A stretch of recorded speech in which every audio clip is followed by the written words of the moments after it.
Finally आपका accounting का last topic हम शुरू करने जा रहे हैं, नाम है रिकंस्टिट्यूशन ऑफ पार्टनरशिप। ये वर्ड समझने के पहले हमें समझना पड़ेगा व्हाट इज पार्टनरशिप, और पार्टनरशिप समझने के पहले हमें 4 टर्म्स को फोकस करना पड़ेगा। Meaning of partnership, meaning of partner, meaning of partnership firm और मीनिंग ऑफ पार्टनरशिप डीड। इस टॉपिक को पार्टनरशिप अकाउंटिंग कहते हैं। आज हम शुरू करने जा रहे हैं ना, जिसका नाम है रिकंस्टिट्यूशन ऑफ पार्टनरशिप। ये पार्टनरशिप अकाउंटिंग का ही पार्ट है। अब ये अगर आपको अकाउंटिंग समझना है तो पहले उसके टाइटल को समझना पड़ेगा, क्योंकि मेरा मानना है कि अकाउंटिंग करना और अकाउंटिंग समझना ये 2 अलग अलग मुद्दे होते हैं। अकाउंटिंग उसको भी आती है जिसको समझती नहीं है, लेकिन अगर आपको कोई भी टॉपिक की अकाउंटिंग का पर्पस अगर सर्व किया गया है तो मैं कहूंगा वो टॉपिक आप समझ के भी करते हो और प्रैक्टिकली भी करते हो और आगे फ्यूचर में आप उसको यूज भी कर सकते हो। अच्छा, एक और बात सुन लीजिए, सीए फाउंडेशन में भी आपको ये टॉपिक है, नाम क्या है बोलो? Reconstitution of partnership. अब हमारा टॉपिक जो है वो 2 वर्ड से मिलकर बना है ना। तो पहले हमको समझना पड़ेगा पार्टनरशिप क्या होता है, और पार्टनरशिप समझने के पहले हमको ये 4 टर्म समझने पड़ेंगे। देखिए, अगर मैं पार्टनरशिप की बात करूं तो पार्टनरशिप एक रिलेशन है।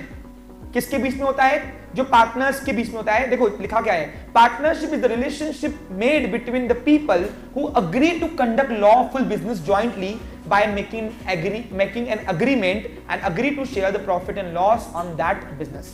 जब 2 लोग, कम से कम 2 लोग एक रिलेशन बनाते हैं, उस रिलेशन के अंदर एक अग्रीमेंट बनाकर जब जॉइंटली लॉफुल बिजनेस करते हैं, क्या करते हैं?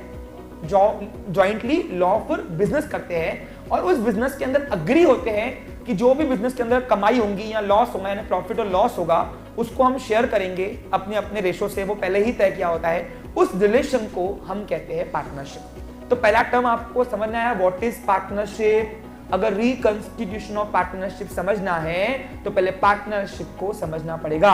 और पार्टनरशिप मैंने अभी आपको बताया, जो 2 पर्संस के बीच में रिलेशन बनता है, उस रिलेशन को नाम दिया है पार्टनरशिप। यानी पार्टनरशिप एक रिलेशन है। क्लियर? दूसरा टर्म्स की बात करूं, पार्टनर। अब पार्टनर कौन होता है भाई? पार्टनरशिप फर्म के अंदर पार्टनर तो आपको पता ही होता है, 2 or more person who made the relation of partnership and they are ready to enter into an agreement। जब 2 लोग, कम से कम 2 लोग या 2 से ज्यादा लोग एक रिलेशन बनाते हैं, कौन सा रिलेशन? पार्टनरशिप का, और उसके अंदर वो रेडी होते हैं अग्रीमेंट करके लॉफुल बिजनेस करने के लिए, तो ऐसे पर्संस को हमने नाम दिया पार्टनर। यानी आपने अगर ये 2 टर्म समझी होंगी, पार्टनरशिप और पार्टनर, तो पार्टनरशिप एक रिश्ता है, पार्टनर वो पर्सन है जो रिश्ता बना के पार्टनरशिप में बिजनेस करते हैं। तीसरा टर्म्स अगर बात करूं मैं तो वो आता है पार्टनरशिप फर्म। अब पार्टनरशिप फर्म क्या होता है सर? पार्टनरशिप फर्म यानी दुकान, सिंपल भाषा में जो बिजनेस ऑर्गेनाइजेशन पार्टनरशिप करके, पार्टनरशिप का रिलेशन करके चलाते हैं, उस बिजनेस ऑर्गेनाइजेशन को हम बोलते हैं पार्टनरशिप फर्म। और चौथा जो टॉप टर्म है, ये समझना है आपको, इन शॉर्ट दुकान। देखो इन 3 टर्म्स में फर्क कैसे? पार्टनर यानी कौन? पर्सन जो दुकान पार्टनरशिप में बिजनेस करेंगे। पार्टनरशिप यानी क्या?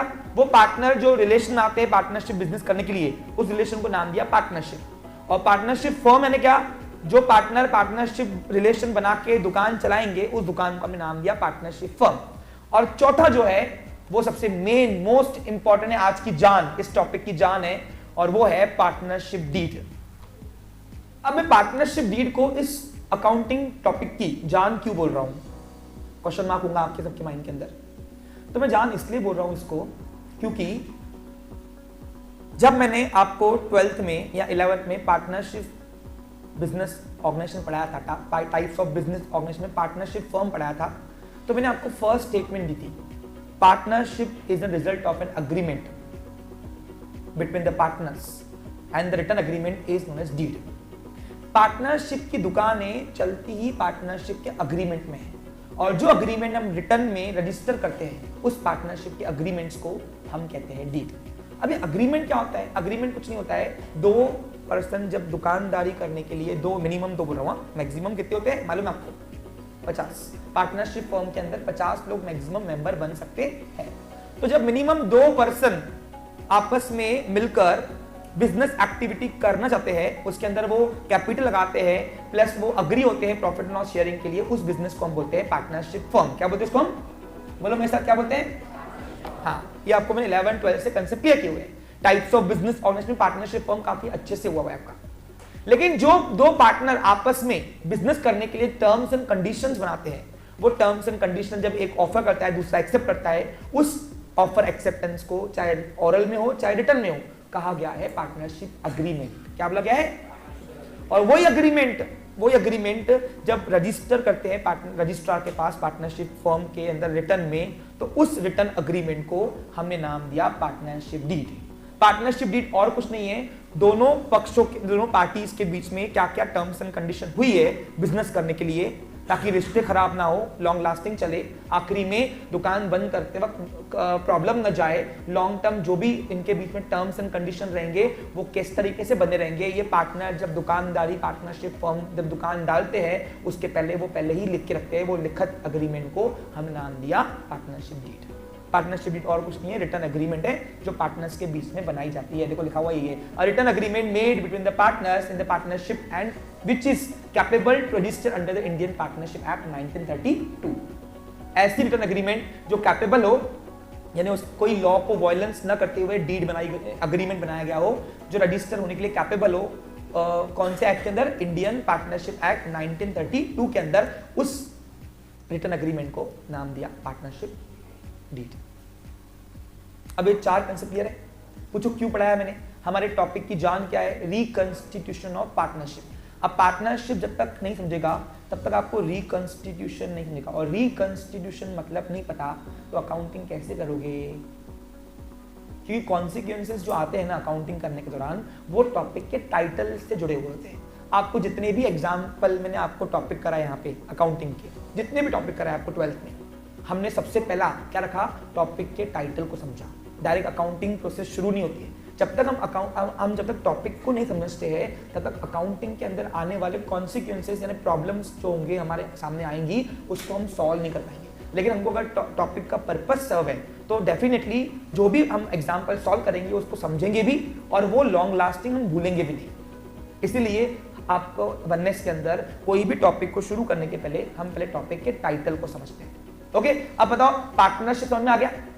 अब हम समझते हैं व्हाट इज रिकंस्टिट्यूशन या रिकंस्टिट्यूशन ऑफ पार्टनरशिप। अब जैसे मैंने आपको पहले ही कहा कि पार्टनरशिप तो बनता ही अग्रीमेंट से है, पार्टनरशिप तो रिजल्ट ही अग्रीमेंट से, पार्टनरशिप चलता ही अग्रीमेंट से। अब वो अग्रीमेंट में भी ओरल और रिटर्न अलग बात है, लेकिन पार्टनरशिप बिना शर्तों के चलेगा नहीं, क्योंकि पार्टनर जब तक आपस में आपसी टर्म्स एंड कंडीशन नहीं रखेंगे ओरली या वर्बली रिटर्न में, तब तक के वो पार्टनरशिप की दुकानें चला ही नहीं पाएंगे। बराबर कि नहीं? तो जो पार्टनरशिप बनता ही अग्रीमेंट में, और वो अगर अग्रीमेंट हमने रजिस्टर कर दिया, कहां पे कर दिया? इंडियन पार्टनरशिप एक्ट के अंदर, तो उसको नाम दिया पार्टनरशिप डीड। और जब भी कोई रीजन से उस डीड के अंदर चेंजेस करना पड़ा, नौबत आ गई, चेंजेस करने की नौबत आ गई, उस चेंजेस को नाम दिया रिकंस्टिट्यूशन ऑफ पार्टनरशिप। तो अगर मैं रिकंस्टिट्यूशन ऑफ पार्टनरशिप की बात करूं तो इसका मतलब है any changes in the partnership deed due to some reasons. अब रीजंस कौन से हैं? आज का सेशन इसी के ऊपर है, और वो रीजंस आपको स्टोरी के माध्यम से पढ़ाया जाएगा, और वही रीजंस बन जाते हैं आपके अकाउंटिंग के टॉपिक। अब सर आपने बोल दिया रिकंस्टिट्यूशन का मतलब है कि कोई भी जब पार्टनरशिप डीड के अंदर चेंजेस आती है तो उसको हमने नाम दिया रिकंस्टिट्यूशन। सर ये नाम क्यों ऐसा पड़ा रिकंस्टिट्यूशन? तो मैं आपको अब इसके बारे में समझाता हूं पहले, और फिर स्टोरी के माध्यम से रीजंस कौन कौन से हैं वो भी हम जानेंगे। ओके, सुनो ध्यान दो। क्या होता है जब भी कोई पार्टनरशिप फर्म चलती है, वो अगर डीड रजिस्टर होता है रजिस्ट्रार के पास, तो वो डीड के अंदर एक्चुअली तो कोई चेंजेस चलते ही नहीं है, क्योंकि एक बार जो डॉक्यूमेंटेशन रजिस्ट्रार के पास रजिस्टर हो जाती है, यानी इन शॉर्ट वो इंडियन पार्टनरशिप एक्ट के अंदर रजिस्टर हो गई, और उसके अंदर कोई भी कायदे से कोई चेंजेस नहीं कर सकते। अब सर चेंजेस करेंगे क्यों? पार्टनरशिप फर्म को चलाने के दौरान पार्टनर्स के सामने कभी कभी कुछ सिचुएशन आती है जहां पे उनको पार्टनरशिप डीड के अंदर चेंजेस करने पड़ते हैं, लेकिन असल में लॉ ने ऐसा कोई प्रोविजन किया ही नहीं है जहां पे हम पार्टनरशिप डीड को पुरानी वाली पार्टनरशिप डीड को चेंजेस करके सबमिट करें। तो फिर करना क्या पड़ता है, ऐसे कोई सरकमस्टेंसेस अगर आ जाती है पार्टनर्स के सामने पार्टनरशिप फर्म को चलाने के दौरान, तो तब उसका एडवोकेट यानी जो भी उसको डीड बना के देगा, वो क्या करेगा, वो एक नया डीड बना के फिर से पार्टनरशिप एक्ट के अंदर उस डीड को रजिस्टर करेगा, चेंजेस की भी नई डीड को।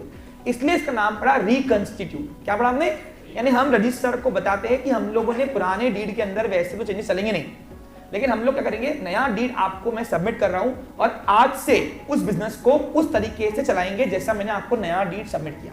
इसलिए इसको नाम दिया रिकंस्टिट्यूट। रिकंस्टिट्यूट का मतलब है कि पुरानी कंडीशंस को हटा के नए कंडीशंस को डाल के नए सिरे से वही बिजनेस को, कंटिन्यू वाले बिजनेस को चलाना, इसलिए नाम पड़ा रिकंस्टिट्यूशन। तो क्या आपको समझ में आया क्यों पढ़ा ये? अब सर रीजंस बताओ कौन कौन से होते हैं, क्यों हम पार्टनरशिप फर्म को चलाने के दौरान पार्टनर्स के सामने ऐसे रीजंस, सरकमस्टेंसेस आ जाते हैं जिसकी वजह से पार्टनर्स को अपने अग्रीमेंट को रिकंस्टिट्यूट करना पड़ता है। तो पहला रीजंस हम पढ़ेंगे एक स्टोरी के माध्यम से, और लास्ट में हम आज जो सेशन खत्म होगा इसमें सिर्फ हमारा यही काम है कि हम सारे रीजन जान लेंगे और वो रीजन ही बन जाते हैं हमारे अकाउंटिंग के टॉपिक। ओके, स्टोरी के माध्यम से पढ़ते हैं। ये कहानी है दो पर्सन्स की, नाम है वरुण एंड क्रिश। दोनों बहुत बेस्ट फ्रेंड थे, बहुत अच्छे वाले बेस्ट फ्रेंड थे, जिगरी यार थे, लंगोटिया यार थे, यानी मतलब लंगोट भी साथ, मतलब बचपन के यार। ओके, सिंपल भाषा में। अब क्या हुआ, बड़े हुए, थोड़ा दिमाग आया तो कॉमर्स लिया था, तुम जैसे और कॉमर्स वाले तो बिजनेस ही करते ना, एंटरप्रेन्योर बनने का जज्बा।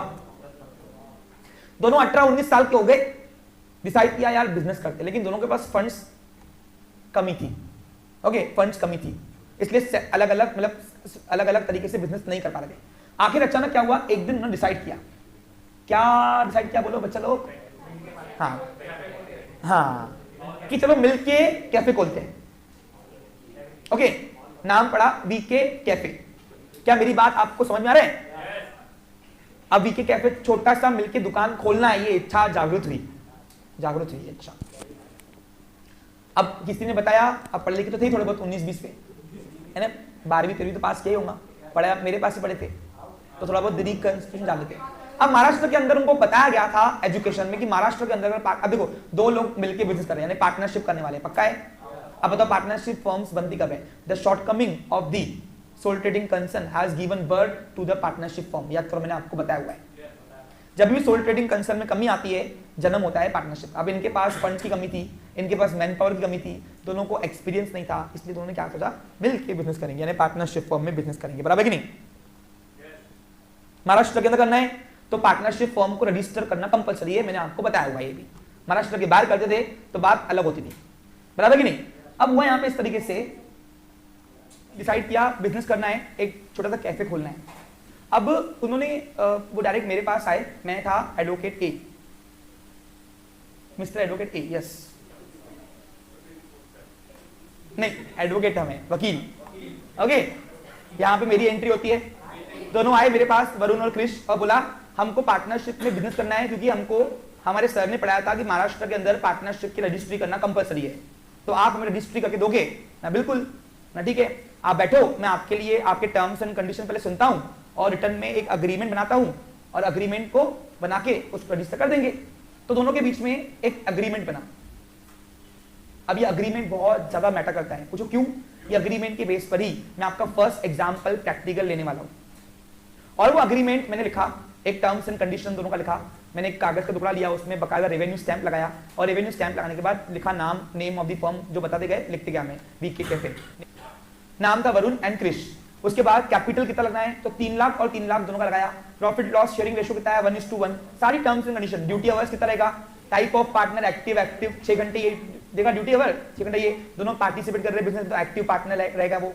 Types of partnership at will, आपको मैंने टाइप्स ऑफ पार्टनरशिप काफी पढ़ाई है, partnership at will, particular partnership, limited liability partnership, okay, and liability रही अनलिमिटेड, मैंने इन दोनों की लायबिलिटी अनलिमिटेड रखा हुआ है। जनरली पार्टनरशिप्स की लायबिलिटी अनलिमिटेड ही होती है, लेकिन डीड अगर जो कहता है उस हिसाब से फिर करना पड़ता है। Okay clear? और दोनों की साइन करवा के मैंने इनकी, वरुण की एंड क्रिश की साइन करवा के मैं डायरेक्ट गया किसके पास, रजिस्ट्रार के पास, और रजिस्ट्रार के पास दोनों को डीड देके मैंने जो क्वेश्चन पूछेगा उनको बना के दिया, और वो रजिस्ट्री के पास जाके उनको एक सर्टिफिकेट दिया रजिस्ट्रार ने, और वो सर्टिफिकेट ने क्या किया, वीके कैफे की ओपनिंग कर दी। 2014 में उन्होंने बीके कैफे बनाया और उनको बनाने में मैंने हेल्प किया और मैंने अपनी फीस लेकर उनको बिजनेस बना के दिया। अब भैया बन चुकी थी पार्टनरशिप फॉर्म। सर रीजन बताओ रिकंस्टिट्यूशन का। अब रीजन यहाँ पे शुरू हो रहा है, ध्यान दो, असली पिक्चर अब यहाँ से शुरू हो रही है। अब हुआ क्या यहाँ पे, हुआ इस तरीके से यहाँ पे अब 2014 में उन्होंने छोटे से दुकान से, किराए की दुकान से वीके कैफे बड़ी मगन से अपना बिजनेस शुरू किया। मैंने उनको रजिस्ट्री करवा दिया, रजिस्टर पार्टनरशिप करके दिया उनको। ओके, अब हुआ यहाँ पे इस तरह डीड बन चुका था। उन्होंने वीके कैफे जो छोटी सी दुकान थी थोड़ी उसको बड़ा किया, वीके रेस्टोरेंट के नाम से बनाया, यानी दुकान थोड़ी बड़ी हुई, धीरे धीरे ग्रोइंग स्टेज पे आने लगी। 2015 में अकोला में एक अच्छे चर्चित रेस्टोरेंट के नाम से वो आज जागृत हुई। अब बताइए इन सब में 4 टर्म्स कौन कौन से हुए। देखिए वरुण एंड क्रिश आदि पार्टनर, इनके बीच में जो टर्म्स एंड कंडीशन बना, रिलेशन बना, वो बोलेंगे पार्टनरशिप। क्या बोलेंगे इसको, पार्टनरशिप। ये जो है ये पार्टनरशिप फर्म है। और चौथा जो ये रिटर्न अग्रीमेंट बना और रजिस्टर किया, इसको बोलेंगे डीड। क्या बोलेंगे, तो 4 टर्म्स जो मैंने आपको ऊपर पढ़ाए उसको मैंने यहाँ पे दिखा भी दिए। क्या मेरी बात आपको समझ में आ गई। हाँ, अब क्या हुआ, अब 2015 में काफी अच्छा जो छोटे से कैफे को अभी रेस्टोरेंट बनाया। अब रेस्टोरेंट बनाने के बाद फिर 2016 में उसने एक होटल बना दिया, बड़ी 3 स्टार होटल वीके। यस, ग्रोइंग स्टेज तरक्की हो रही थी। अब हुआ इस तरीके से, अब अकोला में वीके होटल, वीके के नाम से काफी चर्चित, जो भी कोई भी पार्टियां होती वीके होटल, कोई शादियां होती वीके होटल। ऐसे आज जो वीके था अपने आप में अकोला सिटी के अंदर एक ब्रांड बन चुका था। दोनों ने जो छोटे से कैफे से दुकान शुरू की, 2 साल के अंदर, मात्र 2 साल के अंदर उन्होंने अपने बिजनेस को इतना अच्छा एम्पायर खड़ा किया, जिसका आज बड़ी मिसाल आपको मैं दे रहा हूं। अब 2016 में उन्हें अकोला से बाहर निकलना था। उनको इच्छा थी कि उनकी जो फर्म है वो रिकॉग्नाइज पूरे महाराष्ट्र में हो। ओके, तो उन्होंने क्या किया, अपने एक फ्रेंड से डिस्कस किया। फ्रेंड का नाम था मोहित। ओके, अब वरुण, क्रिश और मोहित, ये तीनों मिलकर अब क्या किए, पार्टनरशिप। मोहित को इंटरेस्ट जगा कि मैं भी आपके साथ रनिंग बिजनेस में एंटर करूं, और क्योंकि वीके एक ब्रांड बन चुका था अकोला सिटी में, उसको बाहर के भी काफी ज्यादा अप्रोच आ रहे थे, यानी उनकी रिकॉग्निशन गुडविल जो थी वो अकोला के बाहर भी थी, क्योंकि अकोला के अंदर जो मेहमान आते थे वो खाना खाने वीके में ही आते थे। तो इसलिए लोगों को उनको लगा कि नहीं, हम अपने बिजनेस को और भी बाहर फैला सकते थे। ये बिजनेस बहुत चर्चित था, एक्चुअली नाम बहुत चर्चित था, अच्छी गुडविल अर्न कर चुका था। अब 2016-17 में क्या हुआ, 2017 में मोहित, आप देख पा रहे होंगे, मोहित ने अपना इंटरेस्ट दिखाया कि मुझे भी एंटर करो तुम्हारे पार्टनरशिप फर्म में। दोनों पढ़े लिखे कम थे लेकिन इंटरेस्ट जगाया, क्योंकि जब एक्चुअली क्या था, बिजनेस बढ़ाना था। अब बिजनेस बढ़ाने के लिए 2 चीजें होती है, कैपिटल और मैन पावर। अब इनके पास मैन पावर कम था, क्योंकि एक ही वो बड़ी होटल, ये 2 लोग कैसे संभाल रहे थे उनको पता। अब कोई नई ब्रांच खोलना, वो दोनों संभालना पॉसिबल नहीं था। इसलिए क्या किया इन्होंने, क्या किया, अपने एक फ्रेंड, अमरावती के फ्रेंड को ऑफर किया, मोहित को, कि क्या तू हमारे साथ पार्टनरशिप में एंटर होकर बिजनेस करना चाहेगा क्या। अब बताओ, चालू दुकान में कौन नहीं आना चाहेगा, ऑब्वियसली कोई भी आएगा। रनिंग बिजनेस है, गुडविल अर्न की बिजनेस है, नया मोहित शुरू करता था तो उसको काफी मेहनत लगती थी, बराबर कि नहीं। तो क्या किया, मोहित ने अपना इंटरेस्ट दिखाया, डन। और ये अगले दिन पे ही मेरे पास वापस आए और फिर से उन्होंने मेरे साथ मीटिंग किया। और मीटिंग करने के बाद उन्होंने बोला कि सर, एक पर्सन है मोहित, उनके साथ मैं एक न्यू ब्रांच खोल के पार्टनरशिप फर्म में मोहित को एंटर करो, और एंटर करने के बाद क्या करो, बोलो, हम लोग को बिजनेस करना है। अब वो पुराना एग्रीमेंट लेके आए, मतलब पुराना एग्रीमेंट में कुछ नहीं होता, सर होता ना, देखो 2 नाम है यहाँ पे, तीसरा नाम ऐड कर दो, यहाँ पे सर चेंजेस कर दो। मतलब क्या करना है, मतलब देखो नाम ये दो वीके, लेकिन अब यहाँ पे नेम ऑफ पार्टनर में मोहित को भी एंटर करो, और मोहित को एंटर करने के बाद यहाँ पे उसका कैपिटल जो रहेगा वो ला लेंगे वो, उसके बाद उसका profit and loss ratio sharing कर देंगे नया वाला। क्या मेरी बात आपको समझ में आ रहा है। हाँ, ड्यूटी आवर्स जो थे वो उसका अलग ही रहेगा, 12 घंटे वो ड्यूटी देने को रेडी है। टाइप ऑफ पार्टनर एक्टिव कर दो उसको, टाइप ऑफ पार्टनरशिप जो है वो एट विल कर दो उसको भी, और लायबिलिटी अनलिमिटेड रहने दो उसकी। मतलब ऐसा नहीं होता बेटा, जो अग्रीमेंट बनाया ना उसको हम फिर से अल्टरेशन नहीं कर सकते। एक नया एग्रीमेंट बना के नए टर्म्स के साथ पूरा नया हिसाब किताब करना पड़ेगा। अब उन्होंने बोला सर ऐसा क्यों, वही चलाओ ना सर। बोला चलो मैंने ला लिया, तो क्या सब प्रॉब्लम सोचेंगे क्या, पूछो क्यों।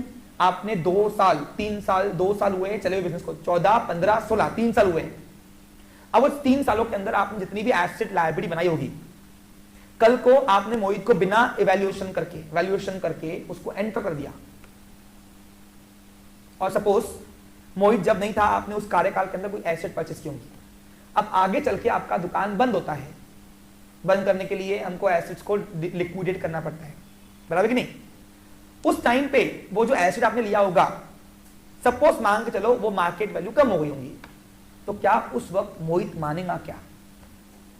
एग्जाम्पल, सपोज आपने अपने कार्यकाल में 2014 से लेकर 2017 तक के यानी 3 साल, 14, 15, 16, 17 नहीं पकड़ रहा मैं, ठीक है, 3 साल आप दोनों ने मिलकर बिजनेस चलाया। मैंने समझाया, किसको समझाया? वरुण और क्रिश को, ठीक है। अब आपने सपोज बिजनेस चलाया और इसमें आपने सपोज एक लैंड परचेस की थी जिसकी कॉस्ट थी 10 लाख। अब क्या हुआ, जमीन की वैल्यू कम हो गई थी, 15 साल बाद, 10 साल बाद उसको बेचना है आपको, और उसकी कीमत आपको मिल रही है 7 लाख रुपए, तो 3 लाख रुपए लॉस होगा। क्या होगा? अब अगर वो टाइम पे जो अकाउंटेंट रहेगा वो लॉस तो तीनों में बांटेगा ना, किसमें किसमें? मोहित में भी, वरुण में भी और कृष्ण में भी। तो वहां पे मोहित बोलेगा नहीं क्या कि मेरे पहले ही ये लैंड परचेस की हुई है, मेरे से पूछ के नहीं की थी, तो मैं इस लॉस में भागीदारी क्यों रखूं? तो सिर्फ नाम लिखने से नहीं होता है एंटर, पार्टनर, नया पार्टनर एडमिट नहीं होता है। क्या मेरी बात आपको समझ में आ रहा है?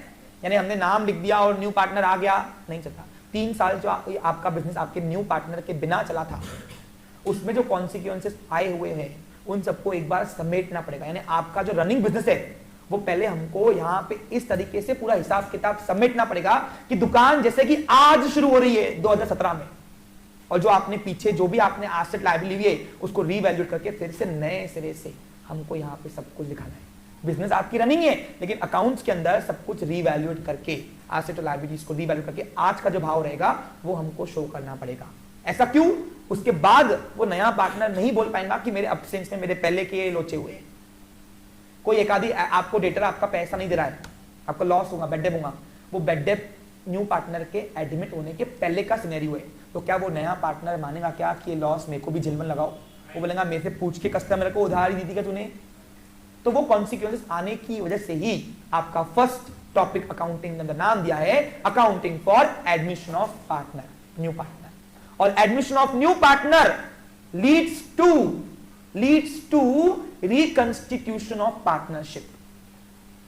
बिकॉज जब नया पार्टनर आता है तो हमको पार्टनरशिप डीड के अंदर चेंजेस भी करने पड़ते हैं और अपना पूरा पुराना हिसाब किताब समेट कर, जैसे कि दुकान आज से शुरू हो रही है, इस तरीके का हिसाब किताब करके देना पड़ता है ताकि जो नया पार्टनर है आगे चल के प्रॉब्लम क्रिएट ना करे और ओल्ड वाले पार्टनर भी प्रॉब्लम क्रिएट ना करे। और इसलिए अकाउंटिंग का फर्स्ट टॉपिक आपको रिकंस्टिट्यूशन के अंदर बनाया हुआ है, accounting for admission of new partner. इसका दूसरा इफेक्ट भी होता है। एग्जांपल के तौर पे सपोज कोई एसेट 2017 के पहले ली हुई थी, उसका भाव बढ़ गया, जैसे 10 लाख की एसेट ली थी, आज सपोज 16 लाख हो गया, 16 लाख हो गया, हमको लिखना पड़ेगा प्रॉफिट एंड लॉस में। 3 लाख रुपए जो 6 लाख जो प्रॉफिट हुआ, 6 लाख सॉरी प्रॉफिट हुआ, वो 6 लाख रुपए प्रॉफिट मुझे तीनों में बांटना पड़ेगा ना। उसमें फिर जो ओल्ड पार्टनर थे, ओल्ड पार्टनर और न्यू पार्टनर बोल रहा हूँ, ओल्ड पार्टनर ने कौन? जो दुकान चला रहे थे, यानी Varun and Krish old partner थे, और जो नया पार्टनर एंटर हो रहा है उसको बोलते हैं न्यू पार्टनर। क्या बोलते हैं उसको हम? वो ओल्ड पार्टनर नहीं मानेंगे, बोलेंगे इसको क्या दे दो, 3-3 लाख हमें बांटो। फिर मोहित बोलेगा क्यों, मैं भी तो मालक था, मैं भी तो मालक हूं, जब दुकान बंद हो रही है जो भी प्रॉफिट लॉस होगा तीनों बटेगा, बोला हुआ है 1:1, तो मेरे को भी दो ना इसमें हिस्सा। तो ओल्ड पार्टनर ये बोल के वहां पे उसको दबा सकते हैं कि ये एसेट तेरे पहले के ली हुई है, परचेस की हुई है। समझा क्या आपको? तो इसलिए पूरा रीवैल्यूएशन करना पड़ता है। मैं आपको रीजन के साथ बता रहा हूं, आगे अकाउंटिंग में आपको ये हेल्प करेगा कि क्यों हमको अकाउंटिंग करनी है एक्चुअली। और अकाउंटिंग कुछ इस तरीके से करनी है कि पूरा हिसाब किताब समेट कर हम जैसे कि आज ही दुकान अपना बंद कर रहे हैं। समझा क्या आपको? यानी सब कुछ एसेट लायबिलिटी को रीवैल्यूएट करना पड़ता है, रीवैल्यूएट, ताकि जो एग्जिस्ट जो न्यू पार्टनर है उसके कार्यकाल से उसको मालूम आ जाए कि हाँ ये एसेट की रिवैल्यूएशन करके ही हमने आज से अपना बिजनेस ऐसे नए सिरे से शुरू किया था। बाद में वो मुकरेगा नहीं। तो क्यों? अगर आज एसेट की वैल्यू 10 लाख के जगह 12 लाख हुई होंगी तो 12 लाख से स्टार्ट होंगी, उसके बाद कितना भी ऊपर बढ़ेगा तो बुक्स ऑफ अकाउंट में 12 लाख ही लिखेंगे। अब उससे ऊपर अगर बढ़ता है तो हम वो प्रॉफिट लॉस दिखाएंगे। समझा क्या? और दूसरा क्यों रिवैल्यूएशन करना पड़ता है, एक रीजन और भी है, क्योंकि नया पार्टनर जब आता है तो 2 चीजें लाता है। एक लाता है कैपिटल अपने हिस्से के लिए, और जो उसको रनिंग बिजनेस में प्रॉफिट में उसको बेनिफिट मिलेगा उसके लिए वो ओल्ड पार्टनर्स को, यानी ओल्ड पार्टनर्स को, एग्जिस्टिंग पार्टनर्स को जो है वो गुडविल का पैसा भी देता है। और गुडविल का पैसा ये एग्जिस्टिंग पार्टनर का नया कैपिटल बन के इंट्रोड्यूस करना पड़ता है। अब वो गुडविल का अमाउंट लेना कितना है उससे, वो भी उसके लिए भी रिवैल्यूएशन करना पड़ेगा कि एग्जैक्टली आज की तारीख में बिजनेस का पोजीशन क्या है। कौन सी तारीख की बात कर रहा हूं? जिस दिन हम न्यू पार्टनर को एडमिट कर रहे हैं। तो उसके लिए आपको अकाउंटेंट भी लगेगा और एडवोकेट भी लगेगा, ऐसा मैंने उनको बोल दिया। समझा? तो एक छोटे से अग्रीमेंट के अंदर लिखने से कोई भी न्यू पार्टनर एडमिट नहीं होता। एडमिट कर भी लिया तो आगे झगड़े लड़ मर के मरोगे। क्यों? पूछो क्यों? पता जाना अभी मैंने आपको। So the first reason of reconstitution is admission of new partner. Okay, तो एडमिशन ऑफ न्यू पार्टनर क्या लाता है? रिकंस्टिट्यूशन लाता है। पार्टनरशिप के अंदर रिलेशन नए बनेंगे नए टर्म्स के साथ, इसलिए नाम दिया रिकंस्टिट्यूशन ऑफ नया रिलेशन यानी पार्टनरशिप। सब बैठना क्यों पड़ता है, हिसाब किताब समझ में आ गया होगा। आज से जो रिवॉल्यूशन किया होगा, जो भी सहमति आपसी जो भी होंगी आप भी बताएंगे, वो बाद में रोने का नहीं। क्योंकि जब न्यू पार्टनर एडमिट हुआ तो हमने एसेट्स को भी रिवैल्यूट किया और लायबिलिटीज, उससे प्रॉफिट होने वाले लॉसेस होने वाले रहेंगे। जैसे अभी एसेट की वैल्यू कम हुई होगी कोई आज की तारीख में, तो लॉस जो होंगे वो लॉस ओल्ड पार्टनर झेल लेंगे, बाद में झेलेंगे नहीं, फिर तो बाद में तीनों झेलेंगे। उसके बाद अगर कोई प्रॉफिट भी होगा तो भी न्यू पार्टनर अभी ले लेंगे, बाद में रोएंगे नहीं कि हमको तो प्रॉफिट लाइन था भैया, रिवॉल्यूशन करके ही आपको एंटर न्यू पार्टनर को एडमिट किया था मैंने, और ये सब मैं आपको करके दूंगा। तो पहला एग्जांपल जो मैं आपको बनाऊंगा एडमिशन ऑफ पार्टनर का, ये वीके का ही बनाऊंगा ताकि आपको प्रैक्टिकल समझ में आ जाए पूरा। यहाँ बना के दूंगा क्वेश्चन। हम अपने क्वेश्चन खुद बनाते हैं, कोई बुक से लेते नहीं है, आपको पता है ना, इसलिए प्रैक्टिकल स्टोरी पढ़ना बहुत जरूरी है। लेकिन 12th की अकाउंटिंग पार्ट उसी को आएगा जिसका बेसिक कंसेप्ट लिया था इसमें। तो आपका बेसिक कंसेप्ट क्लियर होगा अगर तो आ जाएगा, नहीं तो भैया आगे पार्ट पीछे से पार्ट का सवाल आता है कि सर ये तीनों, मोहित ने पूछा कि सर ये रिवैल्यूएशन करेंगे कौन? मैंने बोला अगर आपकी आगे आऊंगी तो मैं करके दे रहा हूं, अगर आपको तीनों को सहमत होगा तो। यानी मैं मार्केट में जाऊंगा, सारी एसेट्स की आज का भाव निकालूंगा और वही आपको लिख के अकाउंटिंग करके दे दूंगा। तीनों को सहमत था, मान गए, और मैंने उनको हिसाब किताब समेट के नया हिसाब किताब बना के दिया। अब सर एडमिशन ऑफ पार्टनर में गिवन डेटा क्या होगा? और अच्छा, उसके लिए मुझे आपका ओल्ड अकाउंटेंट से बात करनी पड़ेगी, क्योंकि अभी तक अकाउंटिंग मैंने नहीं करके दिया आपको। पूछो क्यों? कि जब तक मुझे प्रेजेंट का फाइनेंशियल स्टेटमेंट हाथ में नहीं रहेगा, फाइनेंशियल पोजीशन हाथ में रहेगा, मैं रिवैल्यूएशन करके नया स्टेटमेंट कैसे बना के दूंगा। इसलिए आप देखो, जब आप एडमिशन ऑफ पार्टनरशिप करोगे ना, आपको गिवन क्या होगा मालूम है? बैलेंस शीट फर्म की बिफोर पार्टनर, न्यू पार्टनर की। बनाना क्या है? बैलेंस शीट, लेकिन वो आफ्टर पार्टनर। बनाना भी बैलेंस शीट है, अल्टीमेटली गोल बैलेंस शीट ही है, साथ में और भी लेजर बनते हैं, लेकिन वो सब कैलकुलेशन करने के लिए बनता है, लेकिन अल्टीमेट गोल है न्यू बैलेंस शीट। आज का रिवॉल्यूशन सब कुछ सबमिट कर, आज की तारीख में बिजनेस शुरू हो रहा है तो कितनी एसेट्स है, कितनी लायबिलिटीज है, ये देखना। अब कौन कौन से उसके लिए लेजर बनते हैं वो सब आपको बताएंगे, लेकिन अल्टीमेट गोल जो है वो है new balance sheet. New balance sheet किसको बोलेंगे? न्यू पार्टनर एडमिट होने के बाद जो एसेट लायबिलिटीज बिजनेस में खड़ी होगी उसको बोलेंगे। और वो रिवॉल्यूशन करने के दौरान जो एसेट्स और लायबिलिटीज का रिवॉल्यूशन करने के बाद जो लॉस या प्रॉफिट होगा वो ओल्ड पार्टनर झेलेंगे, न्यू पार्टनर नहीं झेलता। कोई कंडीशन में आता भी है, वो कब होता है वो आगे आपको जैसे जैसे कॉन्सिक्वेंसेस आएंगे वैसे वैसे आपका लेवल बढ़ेगा, वैसे वैसे आपको एग्जाम्पल में वेरिएशन मिलते जाएगा। बट द फर्स्ट रीजन मेरे ख्याल से आपको समझ में आ गया होगा। अकाउंटिंग क्यों करनी है उसका भी मैंने आपको थोड़ा बहुत हिंट दे दिया। अब जब तक पहला एग्जाम्पल आपके आंखों से जाता नहीं, आपको समझेगा नहीं करना क्या है, बट क्यों करना है मैंने पर्पस आपको सर्व कर दिया। क्या आगे बढ़े? हाँ, 2017 में न्यू पार्टनर अकाउंटिंग हिसाब किताब समेट कर न्यू पार्टनर को एडमिट करके नया डीड बनाकर नई balance sheet, opening balance sheet बोलते, क्या बोलते इसको हम? क्यों ओपनिंग शीट बोलते? बैलेंस शीट बोलो क्योंकि हम यहाँ पे क्लेम करते कि बिजनेस आज ही शुरू हुआ है, लेकिन ये रियलिटी नहीं है। पूछो क्यों? बिजनेस तो 3 साल पहले ही शुरू हो गया था, लेकिन नए पार्टनर के आने के बाद जो भी चेंजेस हुए वो सब हिसाब किताब नया तरीके से समेट कर, पुराना समेट कर नए सिरे से प्रेजेंट किया गया, ताकि आगे चल के इनको डिसोल्यूशन करते वक्त, इन्हें दुकान बंद करते वक्त प्रॉब्लम नहीं जाए, ये एक दूसरे के ऊपर थोपे नहीं कि मेरा तो इतना था, मेरे मेरे पहले के कांड किए हुए, ये जो कांड थे अभी खुल गए। अभी खुल गए कब? जब हमने बिजनेस का पूरा रिवैल्यूट किया। इसलिए न्यू पार्टनर एडमिट करने के लिए पूरा हिसाब किताब नए सिरे से करना पड़ता है। जैसे कि आज ही हमारी दुकान शुरू हुई, इसलिए नाम दिया रिकंस्टिट्यूट, यानी क्या? सब कुछ नए सिरे से। इसके टाइटल में ही सब कुछ है।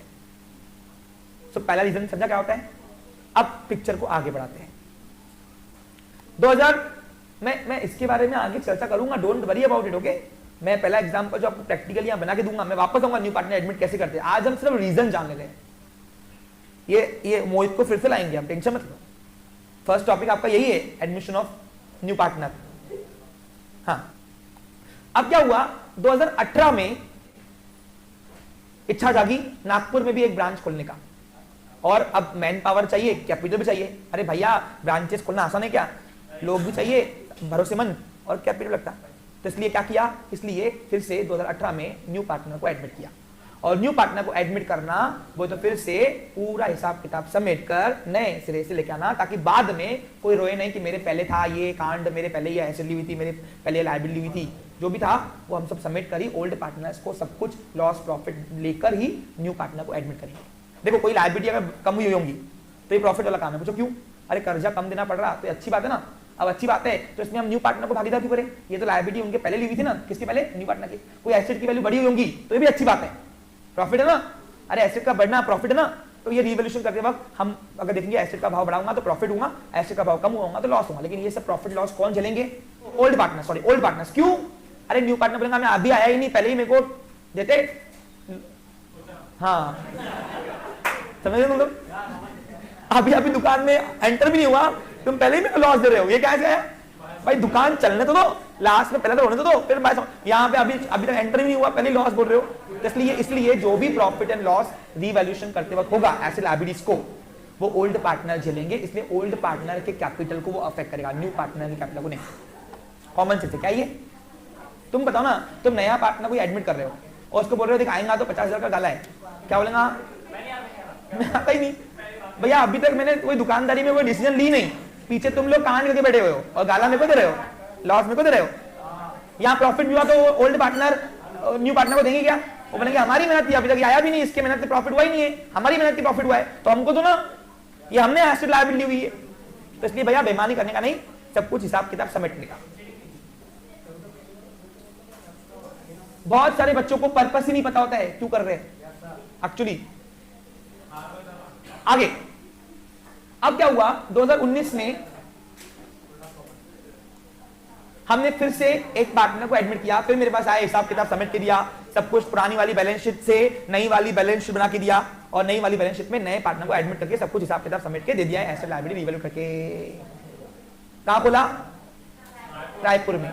ओके, फिर 2020 में गोंदिया में खोला, और जब नया पार्टनर आता है तो न्यू रेशियो भी आता है, क्या आता है, तो रेशियो बन गया 2:2:2:1।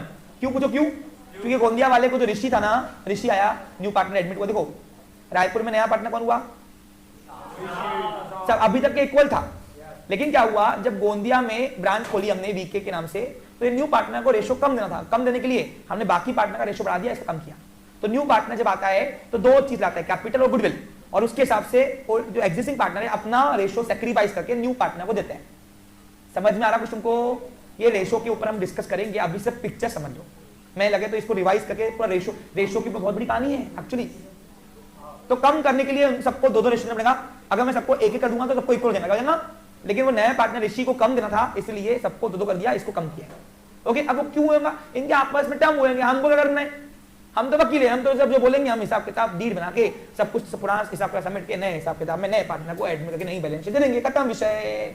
उसके बाद तुम बिजनेस चलाते बैठो, ठीक है। हर बार आए रजिस्ट्रार के पास जाके नया डीड बना के दिया मैंने उनको, और रजिस्टर किया, और सब कुछ अकाउंटिंग में हिसाब किताब समेट के नए हिसाब किताब में दे दिया। क्या मेरी बात आप सभी को समझ आ रहा है। अच्छा, नए पार्टनर से गुडविल का पैसा क्यों दे रहे सर, अरे भैया क्यों, चालू दुकान में तुमको फायदा मिल रहा है, गुडविल अर्न की दुकान में तुमको बिजनेस मिलेगा तो प्रॉफिट होगा। तो ओल्ड पार्टनर बोलेंगे हमने जो घसाया हुआ है इतना मेहनत से घसाया, दिन रात घसाने पड़ता ना दुकान में, क्या ऐसी गुडविल बनती क्या। अब तुम्हारे साथ मैं भी तो यहाँ पे बैठ के, सही है कि नहीं, तभी गुडविल बनती ना दुकान की।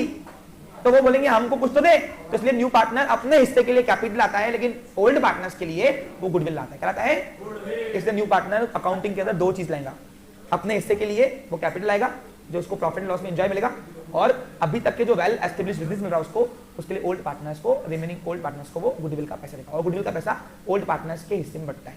अब वो न्यू कैपिटल बन के आता है, कभी कभी विड्रॉ करना है पैसा तो विड्रॉ कर सकते हैं, कोई इशू नहीं, तुम्हारा पैसा है वो, किसका, ओल्ड पार्टनर्स का। वो समय एग्जाम्पल देख देख के हम वेरिएशन करेंगे, क्लियर। अकाउंटिंग पार्ट मैं अभी आपको कुछ दे रहा हूं, मैं आपको सिर्फ हिंट दे रहा हूं। अब 2040 में क्या हुआ, 20 साल दुकान चली, अब क्या बार बार ऐड कर दूंगा क्या, मैं दुकान चला रहे थे, लेकिन क्या हुआ 2040 में क्या हुआ, मोहित, एक बार ध्यान दो, अब दूसरा रीजन आता है, मोहित के बाल बच्चे बड़े हो गए, बाल बच्चे, हाँ बाल तो नहीं रहते, चल हाँ 2040 में मोहित हो गया 40 साल का, 41 साल का हो गया, मोहित के बाल बच्चे बड़े हो गए, ए भाई इधर देखो ना, बेईमानी मत करो,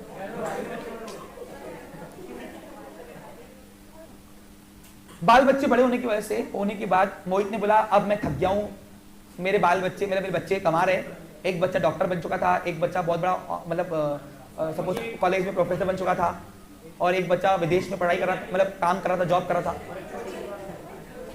3 बच्चे, हाँ इधर देखो, हाँ अब लड़की भी होंगी उसको मैं भी बता, और क्यों भैया, हाँ क्या नाम दो भाई, बॉयज हंस रहे समझ सकता, तुम गर्ल्स क्यों हंस रहे हो गया। और फिर मोहित ने एक दिन सभी पार्टनर्स को बिठाया और बोला यार अब मेरा हिसाब किताब करो, अब मुझे दुकानदारी छोड़नी है, अब मैं आगे की उम्र जो है ना अपनी जीना चाहता हूं, मैंने मेहनत बहुत कर ली अपनी बीवी के साथ, क्योंकि मेरे बाल बच्चे बड़े हो गए, अभी बच्चे बड़े हो गए तो इसकी वजह से क्या हो रहा है, अब पैसे की कमी नहीं है मुझे, तो अब मैं थक गया हूं, तो अब प्लीज आप मुझे छुट्टी दो। अब क्या हुआ, ये मोहित जो है सभी पार्टनर्स में से मोहित जो है वो रिटायर होना चाहता है। अब क्या बताओ, वो रिटायर करने के लिए मुझे पार्टनरशिप डीड के अंदर चेंजेस करने पड़ेंगे। पहले जो 1 2 3 4 5 6 नाम थे, कितने नाम थे, अब उनको हटा के 5 करना पड़ेगा। पहले जो हिस्से 6 7 हिस्से हो रहे थे वो रेशो को भी चेंज करना पड़ेगा, उसका जो हिसाब किताब कैपिटल में निकाल के बनाना पड़ेगा, पूरा हिसाब किताब, वो उसका कैपिटल अमाउंट काटना पड़ेगा वहां से रेशो से, ओके। जो टाइप ऑफ पार्टनर था मोहित का वो वहां से कॉलम हटाना पड़ेगा, यानी बहुत सारे चेंजेस अग्रीमेंट के अंदर करने पड़ेंगे। तो सेकंड रीजन बन जाता है retirement of partner leads to reconstitution of partnership, यानी जो सातों लोग मिलके जिस रिलेशन से वो पार्टनरशिप फर्म चला रहे थे, अब वो रिलेशन वैसा नहीं रहा, उसके अंदर चेंजेस आए। क्या है उसके अंदर, हो सकता है कि मोहित की ड्यूटी जो है किसी और को बढ़ाई गई हो, लेकिन मोहित जब निकलेगा यहां से तो अपने हिस्से का पूरा कैपिटल जो उसका बनता है अभी तक की उसका जितना भी उसका हिस्सा बनता है वो पूरा समेट कर उसको देना पड़ेगा, और फिर से हमको दुकान इस तरीके से अकाउंटिंग क्लोज करनी पड़ेगी जैसे कि दुकान आज ही बंद हो रहा है। पूछो क्यों, क्योंकि मोहित के हिस्से का मुझे देना है कि आज की तारीख में उसका कितना हिस्सा बनता है उस दुकान के अंदर, तो मुझे दुकान की अकाउंटिंग इस तरीके से समेटनी पड़ेगी जैसे कि आज ही दुकान बंद हो रही हो, और फिर से हमको उसके लिए अकाउंटिंग करनी पड़ती है, और उस अकाउंटिंग के टॉपिक का नाम है accounting for retirement of partner, and this reasons it leads to reconstitution. दूसरा रीजन होने के बाद अब हम जाते हैं अपने थर्ड रीजन पे। ये बात है 2041 की। अब हुआ क्या, एक दिन क्रिश का फ्रेंड उसके घर पे आया, नाम था शिव गया क्रिश को लेके एक हॉर्स रेस पे, और हॉर्स रेस में क्रिश को इच्छा हुई कि मैं भी इसमें थोड़ा सट्टा लगाऊं। अब आपको तो मालूम है इंडिया के अंदर हॉर्स रेस जो है वो लीगल गैम्बलिंग में आती है, अलाउड है। अब हुआ इस तरीके से, हॉर्स रेस में वो अपने जोश खो बैठा, और उसने अपनी पूरी पूंजी लगा दी एक हॉर्स पे, और बदकिस्मती से उसका हॉर्स जो है वो हार गया। अब हार गया तो हुआ क्या, अब उसने ये हॉर्स था उसका 4th नंबर वाला हॉर्स था, तो पहला वाला हॉर्स जीत गया, ये उस पे कृष्ण ने गैम्बलिंग खेली। अब यहाँ पे हुआ इस तरीके से, अब इसकी जो पूरी प्रॉपर्टी थी इसने अपने दोस्तों से उधारी ले रखी थी, उसने हॉर्स रेस एजेंसी जो हायर कर रहे थे ये गैम्बलिंग, उनसे भी उन्होंने उधारी ली, मतलब क्रेडिट में खेला, और आखिर में हॉर्स रेस एजेंसी जिसने ऑर्गेनाइज किया था, ऑर्गेनाइजर ने इसके ऊपर केस कर दिया। क्यों, क्योंकि पेमेंट नहीं कर पा रहा था वो, कौन, क्रिश। और बात यहाँ पे ऐसे आ गई कि बात कोर्ट तक आ गई। अब हॉर्स रेस वाली एजेंसी जो थी, ऑर्गेनाइजर को छोड़ने का पैसा अपना नहीं, उसने कोर्ट में अपनी केस जीत गया, और जीत जाने के बाद कोर्ट ने क्रिश को आदेश दिया कि भाई इसका जल्द से जल्द जो लोन अमाउंट है वो रिडीम कर। कौन सी, जो तू हारी हुई अमाउंट है लीगल वाली। अब क्रिश ने क्या किया, क्रिश ने ये देखा कि मेरे पास तो पैसा ही नहीं है, इसका मतलब क्या है कि वो हो गया इंसॉल्वेंट। क्या हो गया वो, यानी क्रिश को लगा कि I am not liable to pay the full amount of debt, मेरी कितनी भी प्रॉपर्टी इकट्ठा कर दो, लेकिन मैं ये जो हॉर्स रेस के लोन है, वो जो मैंने सट्टा खेला था, गैम्बलिंग खेली थी लीगल वाली, वो मैं नहीं रिडीम कर सकता। उसने कोर्ट को बोल दिया कि sir I am unable to pay the full amount of liability. तो कोर्ट ने उसको इंसॉल्वेंट डिक्लेयर किया और आदेश दिया, वकील अपॉइंट किया और वकील को आदेश दिया कि इसकी जितनी भी प्रॉपर्टी है सब सीज करो, यानी सब सील करो। अब ऑब्वियसली ये बात, एक वकील आया दुकान के अंदर, किसके? पार्टनरशिप बीके इंडस्ट्रीज में, बीके जो अपन ने बनाया था होटल मैनेजमेंट फर्म, जो पार्टनरशिप चल रही थी उनकी। एक दिन क्या हुआ, सभी पार्टनर्स को कोर्ट ने एक नोटिस भेजी, समन भेजा, और समन भेजने के बाद कोर्ट ने सभी पार्टनर्स को बुलाया, सभी ने रिमेनिंग पार्टनर्स क्रिश के, और क्रिश के रिमेनिंग पार्टनर्स को कहा, क्या कहा बोलो, कि आप क्रिश आपका पार्टनरशिप फर्म के अंदर पार्टनर है? सभी पार्टनर ने कहा हाँ। तो उन्होंने बोला फटाफट क्रिश का हिसाब करो और पूरी प्रॉपर्टी कोर्ट को दो, क्योंकि क्रिश के ऊपर एक लीगल डेब्ट है जो रिडीम करना है, और रिडीम करने के लिए क्रिश ने अपने आप को इंसॉल्वेंट मान लिया है, और जब कोई पर्सन अपने आप को इंसॉल्वेंट मानता है तो कोर्ट लॉफुली उसकी पेमेंट करती है, और इस वजह से अब क्रिश की पेमेंट जो है वो कोर्ट करेगी, और कोर्ट को अब इसकी जितना भी हिस्से का इसका निकलता है प्रॉफिट, या अभी तक के जितना भी इसके हिस्से का कैपिटल निकलता है, यानी जितना भी इसका अभी तक हिस्सा है इस बिजनेस के अंदर, उसको निकालो और उसको पार्टनरशिप से रिमूव करो, और रिमूव करने के बाद इसका पूरा प्रॉपर्टी हमको दो, ताकि हम इसका लीगल डेब्ट रिडीम कर पाए लॉफुली। ऐसा कोर्ट ने सभी पार्टनर्स को आदेश दिया। अब सभी रिमेनिंग पार्टनर्स जो थे मेरे पास आ गए, और आने के बाद क्या हुआ, उन्होंने मुझे ये बात कंसल्ट की, और मैंने बोला हाँ हिसाब किताब तो करना पड़ेगा, और इसका नाम अब पार्टनरशिप डीड से निकाल कर इसको पार्टनरशिप फर्म से छुट्टी देनी पड़ेगी। अब बताओ फिर से क्या ये रीजन बन जाता है रिकंस्टिट्यूशन का? तो यस, क्योंकि फिर से हमको पार्टनरशिप डीड के अंदर चेंजेस करने पड़ रहे हैं, and that's why insolvency of any partner leads to reconstitution of partnership. तो ये है हमारा थर्ड रीजंस। तो थर्ड हमने दो रीजंस देख लिए, कौन कौन से बताइए? Admission of new partner, retirement of new partner, या insolvency of any partner. Insolvency का मतलब क्या होता है? Whenever the external liability of any person is more than its assets, its property, that stage for that person is known as insolvency, and that person is known as insolvent। उस person को अपन insolvent बोलेंगे। Clear picture? तो यहाँ पे insolvency of any partner अगर आया तो court आदेश देती है कि इसका नाम पार्टनरशिप से हटाओ और इसके हिस्से की पूरी प्रॉपर्टी हमको दो, यानी फिर से हमको हिसाब किताब करना पड़ेगा और नया अग्रीमेंट बना के इसका नाम रिडीम करके रिमेनिंग पार्टनर्स का पूरा नए टर्म्स एंड कंडीशन के साथ, नए रेशो के साथ हमको क्या करना पड़ेगा? रजिस्टर करना पड़ेगा अग्रीमेंट, और फिर से डीड के अंदर चेंजेस ही कौन सी स्टेज लाती है? रिकंस्टिट्यूशन। नेक्स्ट है, अब ये बात 2040 के बाद क्या ये बिजनेस को नजर लग गई? अब बताओ कितने पार्टनर रह गए बाकी? अब देखो यहाँ पे वरुण था, क्रिश था, राहुल था, तुषार था, ऋषि था, मोहित रिटायर हो गया। अब इसमें से अब क्रिश भी चला गया, पार्टनरशिप से चला गया, तो बाकी वरुण, राहुल, तुषार और ऋषि रह गए। 2041 इस दुकान के लिए, वीके होटल इंडस्ट्री मतलब मैनेजमेंट के लिए, होटल बिजनेस के लिए, इन्हें पार्टनरशिप फर्म के लिए बहुत भारी था, क्योंकि इनको एक और झटका लगा। क्या लगा? एक दिन क्या हुआ, तुषार रात को सोया, सुबह उठा ही नहीं, वो भगवान को प्यारा हो गया, और भगवान को प्यारा होने की वजह से उसकी हो गई मृत्यु। ओके, अटैक आया उसको। अब अटैक आना ये बहुत बड़ा इस फर्म को, पार्टनरशिप फर्म को झटका लग गया। धीरे धीरे पता नहीं इनको कौन से किसकी नजर लग गई, शायद काला धागा नहीं पहना था दुकान को, या फिर वो ऊपर में मटका रखता ना, मटका नींबू मिर्ची, हाँ वो काला गुड्डा भी आता है ना, गुड्डी काली गुड्डी पे लगाते, तो वो नहीं लगाया होगा, इसलिए इनको झटके के ऊपर झटके पड़ते जा रहे हैं। अब वो इस तरीके से होटल वीके को, जो इनकी पूरी पार्टनरशिप फर्म्स कई सारी ब्रांचेस चल रही थी, वहां पे इनको एक और झटका लगा।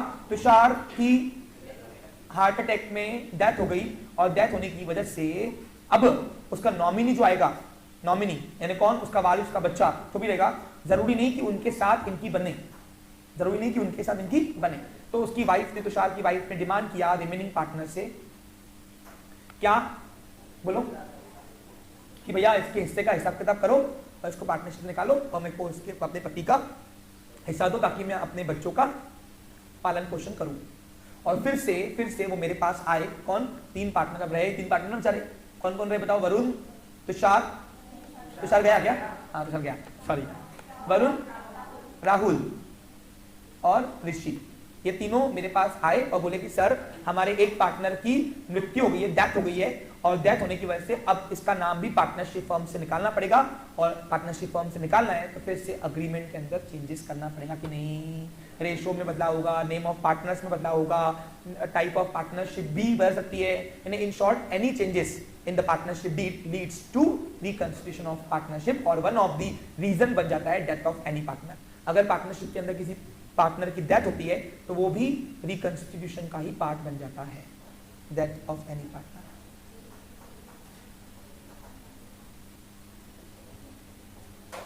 ओके, अब बात आ रही है 2042 की, यानी 2042 की।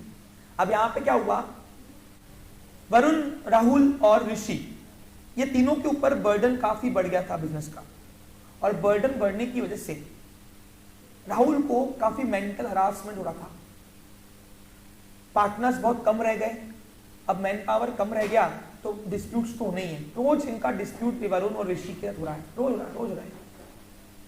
आखिर एक दिन क्या हुआ, एक दिन कुछ इस तरीके से हुआ, 2042 में राहुल ने क्या किया, राहुल ने इन दोनों पार्टनर्स को बुलाया अपने ब्रांच पे, आ जाओ। अब राहुल कहाँ का था, उसने ओनर कहाँ से ली हुई थी, ओनरशिप कौन सी ब्रांच संभाला था वो, नागपुर बुलाया घुमाने के बहाने, और वरुण और ऋषि को बिठा के बोला कि यार देखो अभी ना हम दोनों की हम सबकी जम नहीं रही है, जब से हमारे पार्टनर्स गए ना बाकी हमारी जम नहीं रही थी। क्रिश था संभालने वाला, यानी एक फ्रेंड होता है जो सभी को संभाल लेता है, अब वो फ्रेंड शायद यहाँ पे नहीं है इनके बीच में, और इसकी वजह से राहुल की बिल्कुल भी इनसे जम नहीं रही, या मैं बोलूंगा इन दोनों की राहुल से जम नहीं रही, तो राहुल को अब इस पार्टनरशिप फॉर्म से निकलना है। तो पहला क्वेश्चन, क्या पार्टनरशिप एक्ट हमें ऐसा कोई प्रोविजन देता है कि अगर कोई पार्टनर की नहीं जम रही है तो सिंपल तरीके से वो पार्टनरशिप फॉर्म से निकल सकता है? तो यस, 14 दिन की शायद नोटिस देकर, 14 डेज या 16 डेज की नोटिस देकर कोई भी पार्टनर अपने इस पार्टनरशिप फॉर्म से निकल सकता है। तो उन्होंने सिंपल तरीके से 14 और 16 डेज की नोटिस देकर वो सिंपल तरीके से अपने पार्टनरशिप फॉर्म से निकल सकता है, और ये स्टेज को नाम दिया है डिसोल्यूशन ऑफ पार्टनर। देखो मैं फिर बोल रहा हूं, ये स्टेज को नाम दिया है डिसोल्यूशन ऑफ पार्टनर। अब यहां पे कुछ डिस्क्रिमिनेशन करना चाहूंगा आपके लिए। Dissolution of partner leads to reconstitution of partnership, but dissolution of partnership does not leads to reconstitution of partner. तो अभी डिफरेंस क्या है सर, अब उस डिफरेंस पे जाते हैं। डिसोल्यूशन ऑफ पार्टनर यानी क्या, सुनो, जब भी कोई पार्टनरशिप फॉर्म्स में जब 2 से ऊपर पार्टनर रहते हैं, यानी 3, 4, 5, उसमें से एक पार्टनर अपने उस पार्टनरशिप फॉर्म से अपनी पर्सनल इशू की वजह से निकलना चाहेगा, वो रीजन क्या है पता नहीं, तो इस स्टेज को नाम दिया डिसोल्यूशन ऑफ पार्टनर। क्या बोलेंगे हम, एक पार्टनर निकला।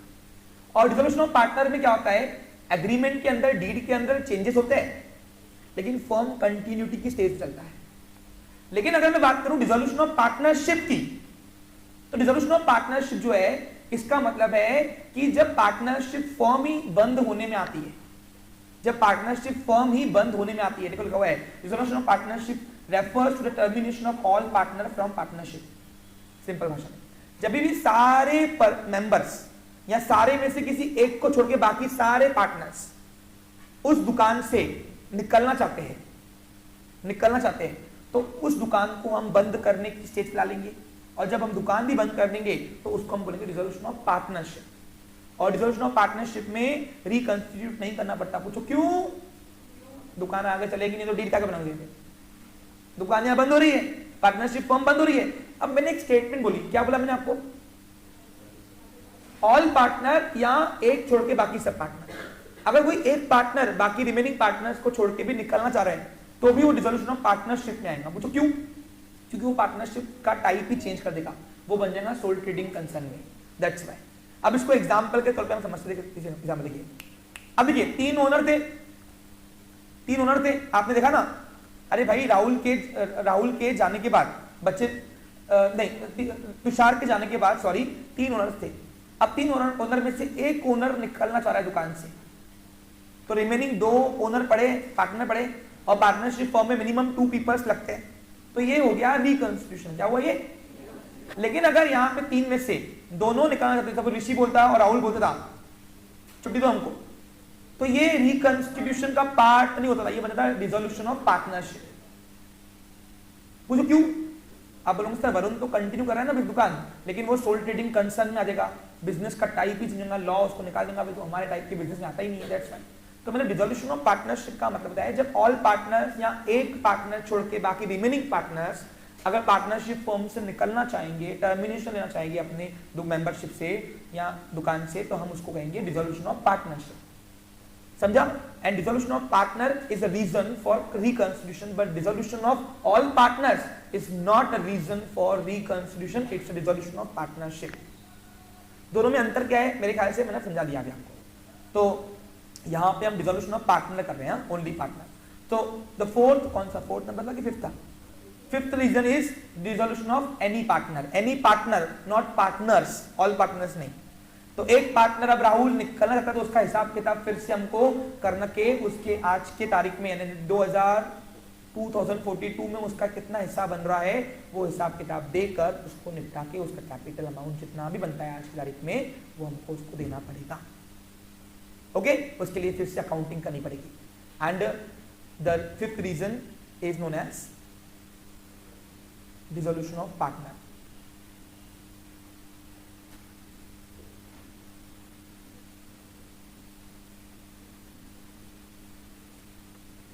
इन दोनों का डिफरेंस आपको समझ में आया?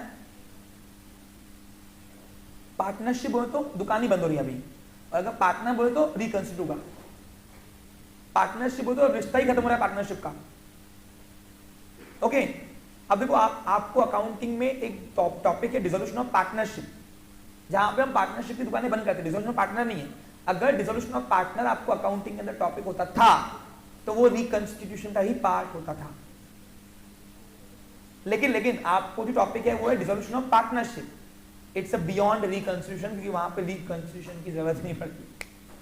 दैट्स व्हाई ये डिफरेंसेस समझाने के लिए बेसिक सेशन होते हैं, इसलिए अकाउंटिंग शुरू करने के पहले मैं आपको पूरे कंसेप्ट ये करता हूं। इसलिए आप देखिए, आप नोटिस कीजिए, आपको अकाउंटिंग के अंदर तीन टॉपिक है, कौन कौन से? Admission of new partner, retirement of partner, death of partner, और आपको ही एक और टॉपिक है डिसोल्यूशन ऑफ पार्टनरशिप। और डिसोल्यूशन ऑफ पार्टनरशिप वो रिकंस्टिट्यूशन का पार्ट नहीं है, मैंने आपको अभी बताया। अगर डिसोल्यूशन ऑफ पार्टनर होता था तो वो बन जाता है रिकंस्टिट्यूशन का part. Dissolution of partnership which is not a part of reconstitution, okay? That's why आपको जो अकाउंटिंग अंदर टॉपिक दिया है डिसोल्यूशन ऑफ पार्टनरशिप जो है वो अलग दिया है, रिकंस्टिट्यूशन नहीं लिख के दिया उसके अंदर। आगे बढ़ू, अब पिक्चर को आगे बढ़ाते हैं, लास्ट स्टेज हमारी। अब क्या हुआ, 2042 तो इनके लिए तो भारी था ही, है ना, लेकिन क्या हुआ 2042 में, अब यहीं पे दिखा के आपको पिक्चर दिखाता हूं, मेरे को आगे स्लाइड नहीं है मेरे पास। ऋषि वरुण को बुलाता है। अब ऋषि कहां रहता, देखो वरुण तो अकोला में रहता ना, गोंदिया, पक्का? तो गोंदिया में ऋषि बुलाता है वरुण को और बोलता है वरुण भाई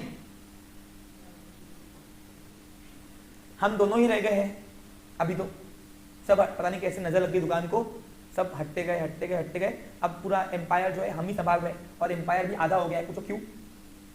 अरे उनको उनका जो कैपिटल बनता रहा वो देने के लिए उनको प्रॉपर्टियां बेचनी पड़ी ना अपनी, किनका? जो पार्टनर निकलते गए, पहले आते गए, अब निकलते गए, बच्चे दो। तो हुआ क्या, ऋषि ने बोला कि भाई हमारे ऊपर बर्डन बहुत बड़ा हुआ है, आपने सब कुछ कर दिया, हर साल आप रिकंस्टिट्यूट करते गए, हिसाब किताब फिर से किए, बहुत सारे पैसे तो वकील खा गया अपने में, हर बार आते गए, अब एक और काम कर लो तो मजा आ जाएगा। वरुण बोलता बोल क्या करने और क्यों निकलना है, बोल तू भी निकल जा, फिर मैं ही चाहता हूं। अब अगर सपोज ऋषि निकल गया तो क्या वो स्टेज रिकंस्टिट्यूट बनेगा? क्या नहीं बनेगा। पूछो क्यों? क्योंकि अब दुकान ही पार्टनरशिप की बंद होगी, वो सोल ट्रेडिंग कंसर्न हो जाएगी। या अगर वरुण निकला तो भी, यानी कम से कम दो लोग चाहिए रिकंस्टिट्यूट करने के लिए।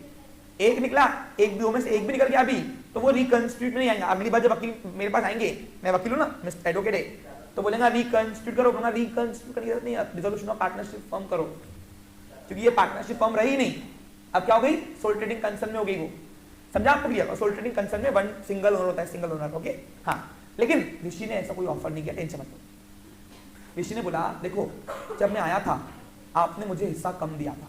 फ्लैशबैक,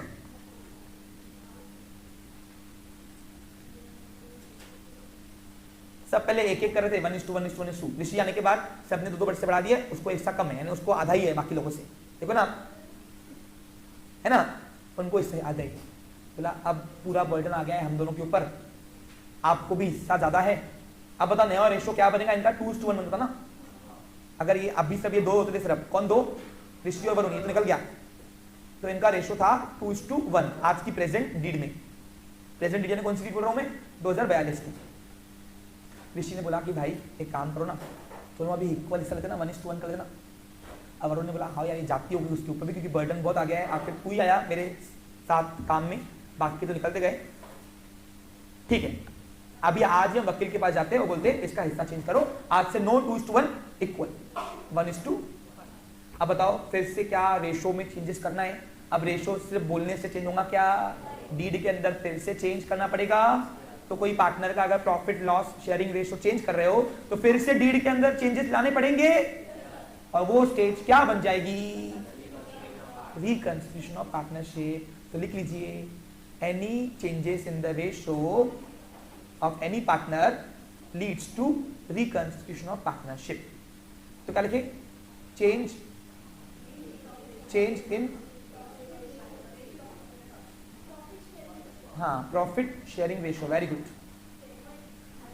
तो हाँ प्रॉफिट लॉस देखो चलता, change in profit loss sharing ratio is a stage of reconstitution. अब बताओ यहाँ पे बिजनेस कंटिन्यू चल रहा है, पार्टनरशिप में चल रहा है, लेकिन यहाँ पे क्या हुआ? ऋषि ने बोला कि मेरा हिस्सा कम था तो बढ़ा के दो मुझे, तो इसलिए बढ़ाने के चक्कर में फिर से हमको अग्रीमेंट में चेंजेस करना पड़ा, बन गया रिकंस्टिट्यूशन। अच्छा, अब आपको रिकंस्टिट्यूशन इतने टॉपिक से अकाउंटिंग नहीं करनी है, आपको केवल 3 टॉपिक है। कौन कौन से?